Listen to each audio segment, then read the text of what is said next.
모든 게 막 무너져 내리는 것 같은 그런 혼돈의 시대가 있었습니다. 바로 그 위기 속에서 이 사회를 어떻게든 구해봐야겠다는 생각으로 새로운 학문이 태어났는데요. 오늘 우리가 할 이야기는 바로 프랑스와 독일 이 두 나라가 어떻게 서로 전혀 다른 방식으로 사회락이라는 거대한 지적 건축물을 쌓아 올렸는지 그 아주 흥미진진한 경쟁의 역사입니다. 자, 시계 바늘을 20세기로 넘어가는 바로 그 시점으로 한번 돌려보죠. 당시 유럽은요, 정말 거대한 변화의 소용돌이 한가운데 있었어요. 공장 굴뚝에선 쉴 새 없이 연기가 뿜어져 나오고 사람들은 일자리를 찾아서 도시로 몰려들고 곳곳에선 혁명과 전쟁의 기운이 막 감돌았죠. 예전에 쓰던 방식으로는 이 혼란을 도저히 이해할 수가 없었던 거예요. 그래서 당대의 지식인들이 정말 절박하게 물었던 질문이 바로 이겁니다. 사회가 이렇게 무너지고 있다면 우린 대체 이걸 어떻게 이해해야 하지? 그래서 오늘 우리가 따라가 볼 여정은 이렇습니다. 먼저 왜 이런 질문이 나올 수밖에 없었는지 그 시대 배경부터 살펴볼 거고요. 그리고 프랑스로 가서 듀르켐이 어떻게 사회학이라는 과학의 청사진을 그렸는지 볼 겁니다. 그 다음엔 독일로 넘어가서요. 거긴 또 어떤 다른 해법을 찾고 있었는지, 특히 자본주의라는 이 거대한 존재를 두고 얼마나 치열하게 논쟁했는지 들여다볼 거고요. 마지막으로는 우리 삶을 지배하게 된 돈에 대한 진멜의 소름 돋는 통찰까지 확인해 보겠습니다. 자, 그럼 첫 번째 이야기부터 시작해 볼까요? 새로운 시대가 던진 새로운 질문들. 19세기 말 유럽은 정말 한마디로 격변의 시대였습니다. 산업화, 도시화, 이런 거대한 물결이 기존의 전통적인 공동체를 완전히 부숴버렸어요. 낯선 사람들로 바글거리는 대도시에서는 매일같이 새로운 갈등이 뻥뻥 터져나왔죠. 낡은 왕정은 무너졌는데 그렇다고 새로운 질서가 제대로 자리 잡은 것도 아니었어요. 뭐랄까, 모든 게 불확실하고 불안한 그런 시대였던 겁니다. 이전까지는 종교나 철학이 세상 돌아가는 이치를 설명해 줬잖아요. 근데 이제 그런 걸로는 답이 안 나오는 거예요. 갑자기 사람들이 왜 폭도로 변하는 걸까? 도시의 이 끔찍한 가난과 범죄는 대체 어디서 오는 걸까? 국가는 이 혼란을 어떻게 잠재울 수 있을까? 이런 질문들에 아무도 속 시원한 답을 못 내놓는 일종의 지적인 공백 상태가 온 거죠. 바로 이 틈을 비집고 사회를 마치 자연과학처럼 객관적으로 분석해서 해법을 찾아보자는 새로운 움직임, 바로 사회학이 싹트기 시작한 겁니다. 자, 그럼 이 새로운 사회과학이라는 깃발을 가장 먼저 그리고 가장 강력하게 지켜든 곳은 어디였을까요? 바로 프랑스였습니다. 그리고 그 한가운데 에밀 듀르켐이라는 인물이 서 있었죠. 이 사람의 야망은 정말 대단했어요. 사회학을 그냥 이런저런 생각이 아니라 물리학이나 생물학처럼 아주 엄격하고 체계적인 과학의 반열에 올려놓고 싶어 했습니다. 물론 그때 프랑스에 듀르켐만 있었던 건 아니에요. 개인의 모방 심리를 파고든 가브리엘 타르드라던가 국제적인 학회 네트워크를 만들려고 애썼던 르네 보름스 같은 쟁쟁한 사상가들이 있었죠. 근데요, 이분들의 연구는 좀 파편적이었어요. 여기서 하나, 저기서 하나 이런 식이었죠. 듀르켐이 정말 대단했던 이유는 그가 그냥 똑똑한 학자에서 그친 게 아니라 사회학이라는 학문 전체에 판을 짠 설계자, 건축가였기 때문입니다. 듀르켐의 전략은 정말 놀라울 정도로 치밀하고 체계적이었습니다. 딱 3단계 계획을 세워서 실행에 옮기는데요. 자, 1단계. 사회학적 방법의 규칙들이라는 책을 써서 우리가 연구할 건 바로 이거다. 사회적 사실이다. 라고 딱 정의하고 이걸 어떻게 과학적으로 연구할 건지 설계도를 제시합니다. 그리고 2단계. 자살론을 통해서 다들 가장 개인적인 행동이라고 생각했던 자살조차 사실은 사회적인 힘에 따라 움직인다는 걸 통계로 딱 증명해 보이죠.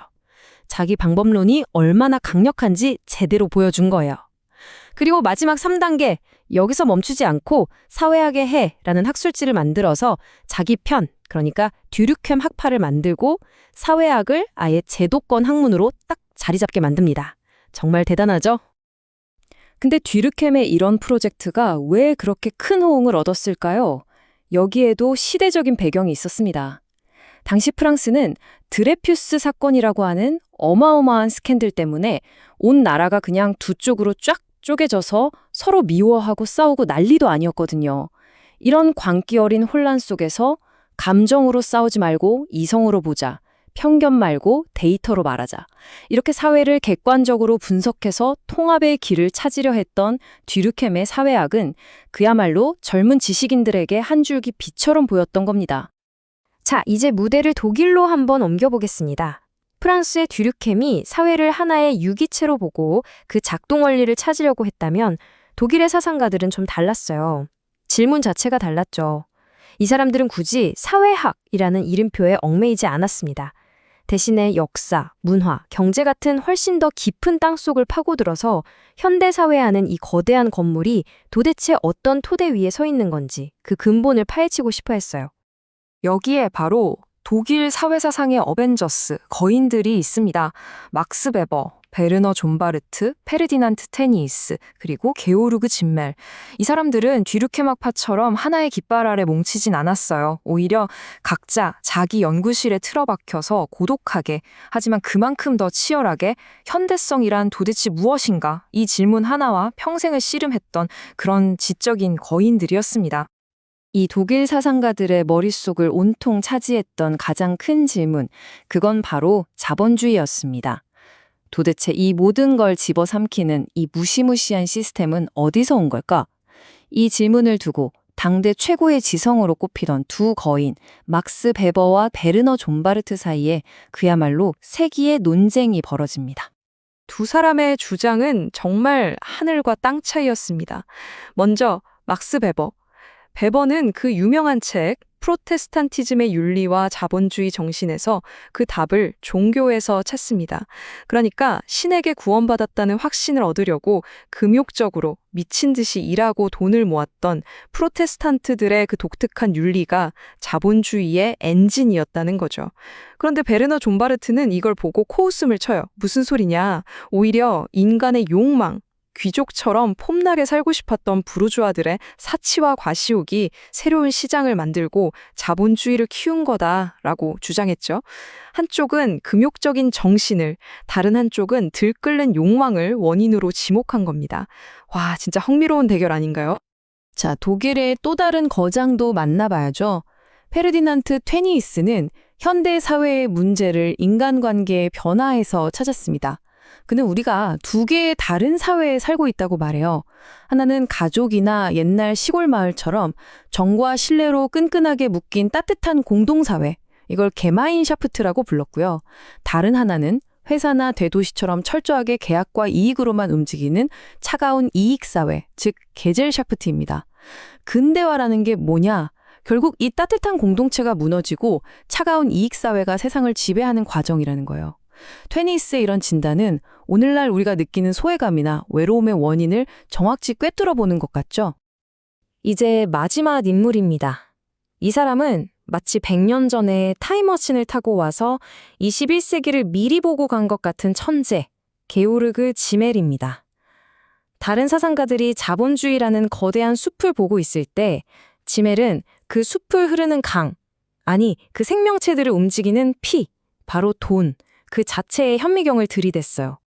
1900년에 나온 그의 대표작 돈의 철학에서 짐멜은 정말 소름 돋는 예언을 합니다. 들어보세요. 원래는 수단이었던 돈이 나중에는 절대적인 가치로 올라서고 끝내는 신처럼 떠받들어진다. 이게 무슨 말이냐면요. 우리가 원래 물건 사려고 돈이 필요했잖아요. 근데 어느 순간부터 그게 뒤바뀌어서 돈 버는 것 자체가 인생의 유일한 목적이 되고 마치 신처럼 세상 모든 것의 가치를 매기는 절대자가 되어버린다는 거죠. 와, 이게 120년도 더 전에 쓴 문장이라니 믿어지세요? 너무 날카롭지 않나요? 짐멜이 본 돈의 무서움은 여기서 끝이 아닙니다. 돈이 모든 걸 지배하는 사회에서는요, 사랑, 우정, 예술, 이런 소중한 가치들의 전부 가격표가 붙어버려요. 우리는 더 이상 저 사람은 어떤 사람인가가 아니라 저 사람은 돈을 얼마나 버나로 평가받게 되죠. 결국 인간은 거대한 경제 시스템의 부속품, 그냥 톱니바퀴로 떨어지고 마는 겁니다. 그리고 우리는 돈이라는 새로운 신을 섬기는 현대판 노예가 되어버린다는 것. 이게 바로 짐멜의 경고였습니다. 짐멜이 돈의 지배를 경고한 지 120년이 훌쩍 넘었습니다. 지금 우리는 손에 잡히지도 않는 암호화폐를 거래하는 시대를 살고 있죠. 그의 분석은 정말 예언처럼 현실이 된 것 같아요. 오늘 우리는 사회가 무너지는 걸 막으려고 치열하게 고민했던 사회학의 선구자들을 만나봤습니다. 듀르켐은 사회적 연대에서, 베버는 합리성에서 희망을 찾으려고 했죠. 하지만 만약 진멜의 말처럼 돈이 모든 것을 지배하는 세상이 결국 최종 승자가 된 거라면 우리는 과연 어디에서 희망을 찾아야 할까요? 여러분에게 돈이란 무엇인가요? 그리고 우리가 사는 이 사회는 어떤 의미인가요? 이 질문을 남기면서 오늘 이야기는 여기서 마치겠습니다. 그리고 우리가